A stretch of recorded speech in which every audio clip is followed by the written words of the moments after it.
साल में वो काम कर दिया जो काम पिछले 50 सालों से नहीं हो पाया था, और वो था सामाजिक जागृति का काम।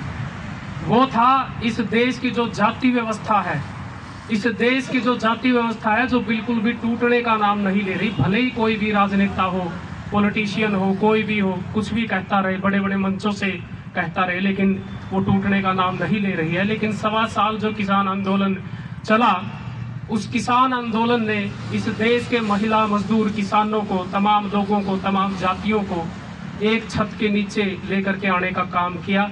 और उसके बाद में जो सामाजिक जागृति और एक भाईचारा इस देश में कायम हुआ, उस भाईचारे को, एक दुख की भी बात है कि उस भाईचारे को हम निरंतर उसी रूप में लेकर के आज तक नहीं चल पाए। कहीं ना कहीं हम लोगों से छूट हुई, ये सच्चाई भी है।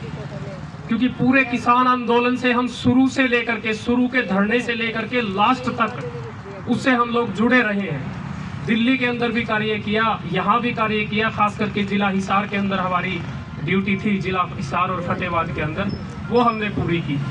मैं क्यों ये कह रहा हूँ कि वो पूरा नहीं हुआ, इसलिए बोल रहा हूँ कि आज इन मुद्दों के लिए भी आज हम लोग किसान मजदूर एक होकर के लड़ने की बातें करते हैं।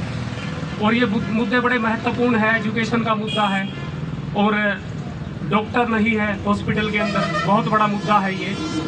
इन मुद्दों के साथ साथ जो एक भाईचारा कायम करने की बात थी, उस भाईचारे को कायम करने के लिए ये जरूरी है कि जो किसान और मजदूर जो संगठन है वो निरंतर, केवल तभी नहीं भी कोई मुद्दा उठे तो तभी हम गांव में जाएं, वैसे भी हम लोगों को गांव में जाना चाहिए, गांव की विजिट करनी चाहिए और वहां के भाईचारे को जोड़ने के लिए काम करना चाहिए।